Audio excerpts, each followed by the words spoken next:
আসসালামু আলাইকুম, hello future commando, welcome to Adobe Illustrator commando course. আশা করি সবাই ভালো আছেন। কমান্ডো কোর্সের সাথে আছে আমি আপনাদের মেন্টর জ্যাসন, আর আপনারা আছেন অল্পশিখি.com এর সাথে। তো কথা না বাড়িয়ে চলুন শুরু করে দিই আজকের ক্লাস, এবং অল্পশিখি.com এর সাথে অল্প করে রোজ শিখি।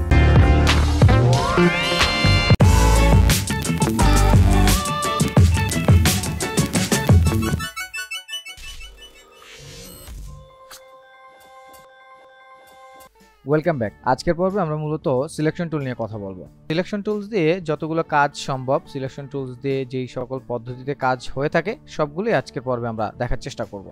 তো চলুন কথা না বাড়িয়ে সফটওয়্যার চলে যাই। মূলত সিলেকশন টুলসের আসলে কাজটা কি সেটা একটু আগে বলে নিই। সিলেকশন, দ্যাট মিনস একটা নির্দিষ্ট অবজেক্ট বা এলিমেন্ট অথবা নির্দিষ্ট একটা বস্তুকে সিলেক্ট করে যে কাজগুলো হয়ে থাকে সেই কাজগুলোই আসলে সিলেকশন টুলস করে থাকে। তো সিলেক্ট করে আসলে আপনি চাইলে অনেকগুলো কাজই করতে পারবেন। টুলসটা দেখতে কিছুটা মাউসের কার্সরের মতোই, তবে কালো বর্ণের। নর্মালি একটা অবজেক্টকে আসলে জাস্ট মুভ করা, এখান থেকে ওখানে নেওয়া, একটা জায়গা থেকে আরেকটা জায়গায় নেওয়া, এই যে কাজগুলো আসলে হয়ে থাকে এই কাজগুলো মূলত এই সিলেকশন টুলস দিয়ে করে। এর বাইরেও অনেক কাজ আছে যে কাজগুলো আসলে আমরা দেখব। তো নর্মালি আপনারা টুলস বারের উপরে যে একদম উপরে যে টুলসটা আছে সেই টুলসটাই আসলে আপনি সিলেকশন টুলস হিসেবে পাবেন। এখানে কিছু লিমিটেড অংশ দেখতে পাচ্ছেন, সেখানে আপনি আসলে বুঝতেই পারতেছেন যে এই অবজেক্টটা একটা জায়গা থেকে আরেকটা জায়গায় যে মুভ করা হচ্ছে বা এই যে কাজটা হচ্ছে এটা আসলে সিলেকশন টুলস করে থাকে। শর্টকাটটা হচ্ছে ভি। সো ভি প্রেস করলে আপনি টুলস বার থেকে এই সিলেকশন টুলসে চলে যাবেন। সেটা যে কোনো টুলসে থাকেন কোনো সমস্যা নেই, জাস্ট ভি প্রেস করবেন, ভি, সো সিলেকশন টুলসে চলে যাবেন। নর্মালি যখন একটা কলামে থাকবে তখন একদম সবার উপরে পাবেন, আর যখন দুইটা কলামে থাকবে তখন একদম সবার উপরে বাম পাশেরটা পাবেন। তো এটা হচ্ছে সিলেকশন টুলস।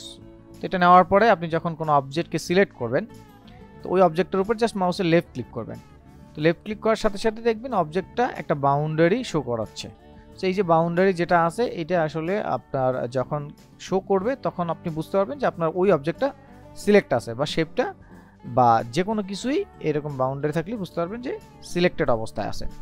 তো তারপর জাস্ট মাউসের নর্মাল যে লেফট ক্লিক আছে সেই লেফট ক্লিক চেপে ধরে, দ্যাট মিনস ড্র্যাগ করে যদি আপনি এটাকে ডানে বামে করেন তাহলে খেয়াল করবেন যে এটা হচ্ছে মুভ হচ্ছে। দ্যাট মিনস আপনি আপনার পছন্দ মতো একটা জায়গায় এটা রেখে কাজ করতে পারবেন, বা আপনি আপনার মতো জায়গায় এটাকে রেখে প্লেস করাতে পারবেন।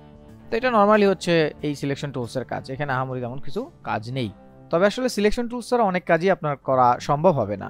ধরেন আপনার এই যে এখন যে ইমেজটা আছে এই ইমেজটা একটু ছোট করতে হবে, এই ইমেজটার ট্রান্সফর্ম নিয়ে কাজ করতে হবে, বা এই ইমেজটাকে ডানে বামে নিয়ে কাজ করবেন। তো সেই ক্ষেত্রে কিন্তু এই টুলসটা ছাড়া হচ্ছে না। আপনি যত ভালোই আর্ট ওয়ার্ক তৈরি করেন বা যাই করেন, আপনি কিন্তু ডানে বামে বা আপনার ছোট বড় এই ধরনের কাজগুলো কিন্তু করতে হতে পারে। সেই ক্ষেত্রে কিন্তু এই টুলসটা ছাড়া আসলে উপায় আপনার নেই। হ্যাঁ, আমরা অনেক সময় হচ্ছে অপশন দিয়ে করি, প্রপার্টিস দিয়ে করি, বাট এই টুলসটা কিন্তু সেই এই টুলসেরই কিন্তু সেই প্রপার্টিসগুলো ওখানে আমরা পেয়ে থাকি। তো নর্মালি আপনি যদি হচ্ছে বাহিরে ক্লিক করেন তাহলে এটা ডিসিলেক্ট হয়ে যায়। আপনার একাধিক শেপ থাকতে পারে, জাস্ট ক্লিক করবেন, সিলেক্ট হবে, বাইরে ক্লিক, ডিসিলেক্ট হয়ে যাবে। তো সেক্ষেত্রে আপনি হচ্ছে সিলেক্ট অপশন থেকে যদি আপনি ডিসিলেক্টের শর্টকাট দেন শিফট কন্ট্রোলে, সেটাও আপনি করতে পারবেন, কোনো সমস্যা নেই। তো নর্মালি আমরা যেটা করি সিলেকশন টুলস দিয়ে জাস্ট ক্লিক করি অ্যান্ড দেন বাইরে ক্লিক করলেই জাস্ট এটা ডিসিলেক্ট হয়ে যায়, খুব বেশি প্যারা হয় না। তো আমি এখান থেকে একটা শেপ নিয়ে শেপ তৈরি করতেছি। শেপের ক্লাস আমরা দেখব, আপাতত জাস্ট আমি আমার প্রয়োজনে একটা শেপ তৈরি করতেছি। ধরেন একটা শেপ তৈরি করে আমি একটা কালার অ্যাপ্লাই করে রাখলাম। তারপর আমি আবার একটা শেপ তৈরি করতেছি। ধরেন আমি এইখানে আর একটা শেপ এরকম তৈরি করলাম, একটা জাস্ট নর্মাল কালার দিয়ে রাখলাম। আমি কিবোর্ড থেকে এখন ভি প্রেস করব। আমি একটা টুলসে আছি এই মুহূর্তে, এখন কিবোর্ড থেকে ভি প্রেস করব। সো আমি সিলেকশন টুলসে চলে গেলাম। এখন আমার এই শেপটা নিয়ে কাজ করতে হবে। তো এই শেপটাকে যদি ক্লিক করি তো এই শেপটা সিলেক্ট হলো, অ্যান্ড দেন এটাকে আমি জাস্ট মুভ করব, জাস্ট অনায়াসে মুভ করতে পারতেছি। এটাকে জাস্ট ডানে বামে করে মুভ করতে পারতেছি, খুবই সিম্পল কাজ। তো এখন আপনার যদি মনে হয় যে না আমি এই যে শেপটা আছে এই শেপটা আসলে ট্রান্সফর্ম নিয়ে একটু কাজ করব, লাইক এটাকে ছোট করব, বড় করব, ডানে বামে, এই যে কাজগুলো আছে এই কাজগুলো কিন্তু আপনি এখন করতে পারবেন। শুধু মুভ করার যে কাজটা করতেছি ব্যাপারটা কিন্তু এরকম না। সিলেকশন টুলস দিয়ে জাস্ট ক্লিক, সিলেক্ট, বাইরে ক্লিক, ডিসিলেক্ট, এইটুকু কাজ কিন্তু না। আমরা জাস্ট ক্লিক করব। ক্লিক করলে আমরা উপরে অনেকগুলো অপশন দেখতে পারবো। আমরা জানি এখন এই উপরের অপশনটাকে কন্ট্রোল প্যানেল বার বলে। যারা আমাদের আগের টিউটোরিয়ালগুলো দেখে আসেন নাই বা আগের পর্বগুলো দেখে আসেন নাই তাদেরকে রিকোয়েস্ট করব দেখে আসতে। তো আমরা এই কন্ট্রোল প্যানেল বারের যে সব জিনিসগুলো আছে সব জিনিসগুলো আসলে আজকের ক্লাসে শিখবো না, আমরা আস্তে আস্তে ধারাবাহিকভাবে প্রতিটা টপিক শিখবো। তবে আজকের সিলেকশনের যে টপিকস আছে সেই টপিকসটুকুই আমরা দেখব।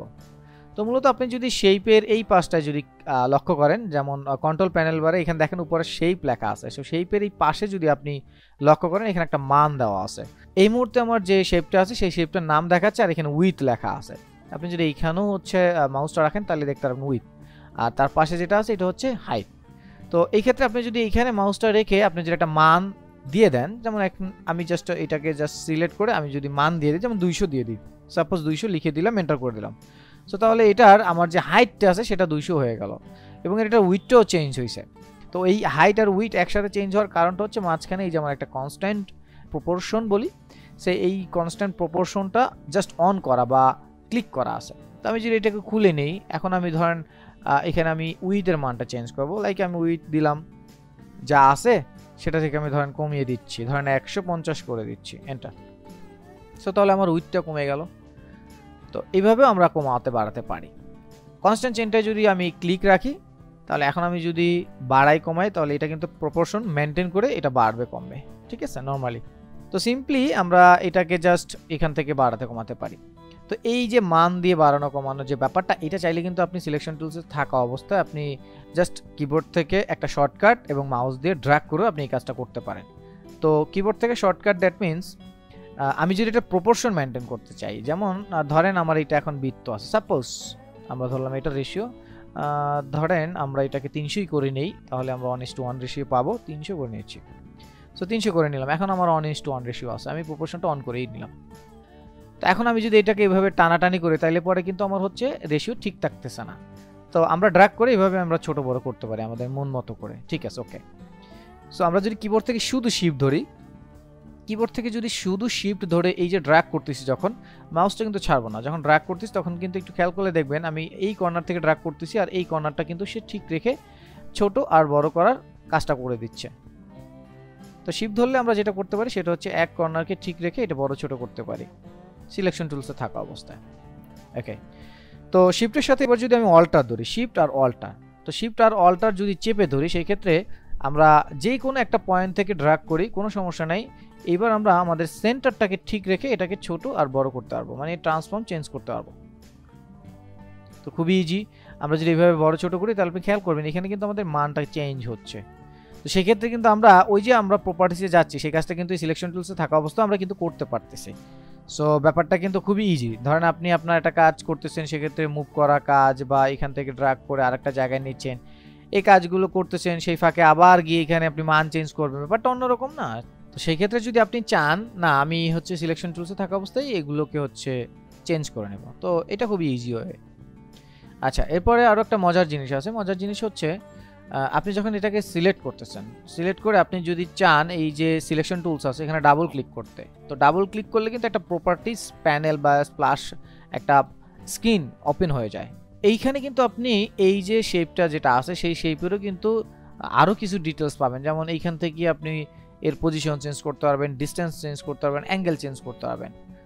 বৃত্ত তো তাহলে আমরা অ্যাঙ্গেল বুঝবো না, আমরা একটা কাজ করি, আমরা পাশের যে শেপটা আছে সেটাকে সিলেক্ট করলাম, দেন আমরা সিলেকশন টুলসে ডাবল ক্লিক করলাম, করার পরে একই অপশন কিন্তু আমরা দেখতে পাচ্ছি। তো এখান থেকে আমরা যদি মান চেঞ্জ করি তাহলে কিন্তু মান খুবই ইজিলি চেঞ্জ হচ্ছে। আমরা কিন্তু সবই নিজের মতো করে চেঞ্জ করে নিতে পারি। তো এখানে অ্যাঙ্গেল আছে, দেখেন আমি যদি অ্যাঙ্গেলটা চেঞ্জ করি তাহলে এই শেপের অ্যাঙ্গেলটা চেঞ্জ হচ্ছে, সেন্টারে রেখে দেখেন এখন আমার অ্যাঙ্গেলটা কিন্তু এখানে চলে আসলো।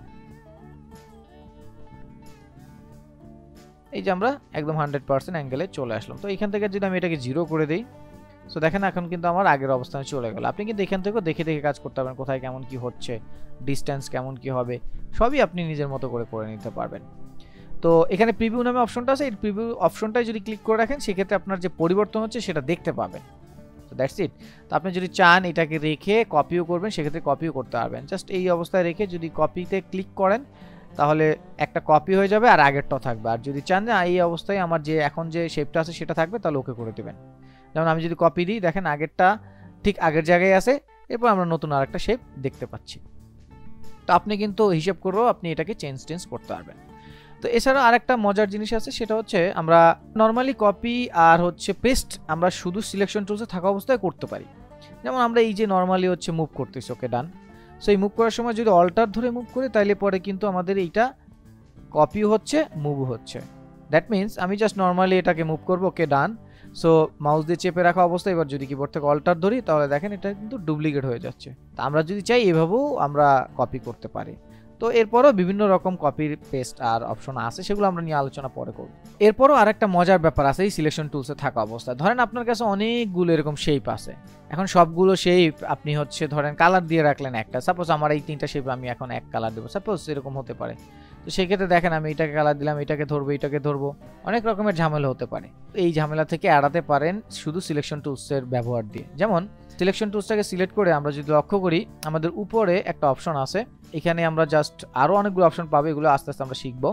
তো এখানে দেখেন কিছু অপশন আছে, সেটা হচ্ছে আইসোলেটেড সিলেক্টেড অবজেক্ট, এটা আমরা একটু পরে আলোচনা করব, হয়তো আমরা যখন শেপ শিখবো তখন। তার পাশে আর একটা অপশন আছে, সেটা হচ্ছে সিলেক্ট সিমিলার অপশন। তো এই যে ড্রপ ডাউন আছে, এই ড্রপ ডাউনে আপনি অনেক জিনিস পাবেন।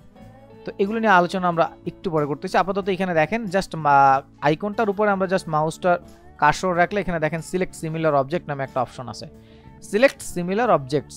সো আমি যদি এখন এখানে ক্লিক করি তাহলে পরে যেটা হবে, এই যে আমার আর্টওয়ার্ক আছে, আর্টওয়ার্কে সিমিলার যে অবজেক্টটা আছে, যেমন এইটাও বৃত্ত, এটা বৃত্ত, কালার না কিন্তু আমরা সিমিলার অবজেক্ট ধরতেছি। তো যেমন হচ্ছে আমরা যদি এইটাকে ক্লিক করি তাহলে এইটার মতো আরও অবজেক্ট সিমিলার থাকতে পারে, যদি ক্লিক করে দেখেন দুইটা কিন্তু ধরে গেল। এটা শুধু শেপের ক্ষেত্রেই হবে, অন্য কোনো জেপিজি ইমেজের ক্ষেত্রে কিন্তু এই সুবিধাটা আমরা পাবো না।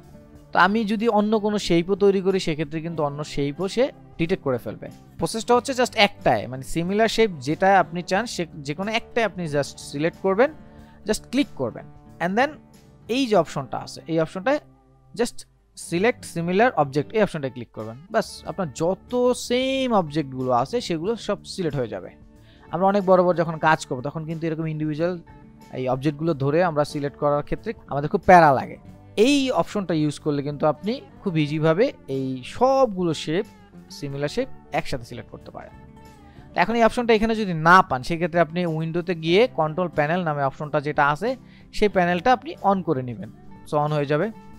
তারপরও যদি এখানে না পান তাহলে দেখবেন এখানে একটা মেনু আইকন আছে, এখানে ক্লিক করলে দেখবেন এখানে কোনো একটা অপশনে আপনার টিক চিহ্ন দেওয়া আছে কিনা, সেই অপশনটাই এইটা কিনা। তো এখান থেকে জাস্ট টিক চিহ্নটা দিয়ে নেবেন, এই যে এখানে সিমিলার যে অপশনটা আছে এটাই জাস্ট টিক চিহ্নটা দিয়ে নেবেন।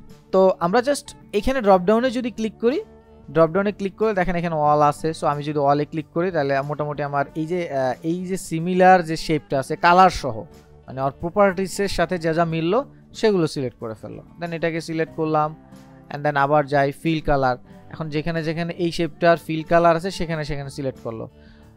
তারপর হচ্ছে ধরেন আমরা স্ট্রোকে যাব, সাপোজ আমি এই দুইটাকে স্ট্রোক করে নিলাম, অথবা এটাকে স্ট্রোক করে নিলাম, সাপোজ আমরা এগুলো নিয়ে পরে আলোচনা করবো, আপাতত স্ট্রোক করে নিলাম। আচ্ছা, এটার কালারটা আমাদের মনে হয় ঠিক নেই, সো আমরা কালারটা একটু ঠিক করে নিই, ডান। এখন দেখি এখানে ক্লিক, আমরা প্রথমে অলে যাচ্ছি, এন্ড দেন এটাকে সিলেক্ট করে এখান থেকে আমরা স্ট্রোক কালার দিলাম। সো এখন একটু লক্ষ্য করলে দেখবেন আমাদের যে সিমিলার স্ট্রোক যেটা ছিল কালার, সেই সিমিলার স্ট্রোক কালারগুলো আমরা একসাথে সব সিলেক্ট করতে পারলাম। তো তারপর আমরা দেখি আরো কি অপশন আমাদের এখানে আছে।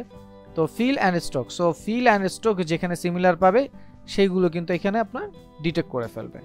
সো এখানে আপাতত তো কোনোটাই নেই, তো আমরা যদি এখান থেকে এটাকে এইভাবে দিয়ে দিই, অথবা আমরা ধরেন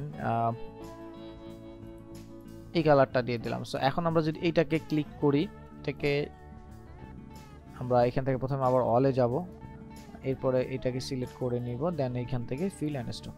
সো এই যে এইটার যেখানে ফিল অ্যান্ড স্ট্রোক সিমিলার ছিল সেগুলো কিন্তু ডিটেক্ট করে ফেলছে। তো সেম জিনিসগুলো কিন্তু আমরা এই অপশনটা থেকে মানে খুবই সহজে এই অপশনটা ব্যবহার করে আমরা সিলেক্ট করতে পারি। এখানে শেপ আছে, তারপর হচ্ছে অ্যাপিয়ারেন্স আছে, মানে ইফেক্টগুলো যেগুলো থাকবে, দেখা গেছে যে আপনি সেম শেপগুলোতে একই ইফেক্ট দিচ্ছেন, এখন সবগুলো ইফেক্ট আপনার আবার চেঞ্জ করতে হবে। তো সেই ক্ষেত্রে আপনি এই অ্যাপিয়ারেন্স অপশনটা ব্যবহার করতে পারবেন। তারপর হচ্ছে অপাসিটি, দ্যাট মিনস হচ্ছে ধরেন আমি এটাকে 50% যদি করে দিই, সাপোজ 50% করে দিলাম, এটাকে সাপোজ 50% করে দিলাম।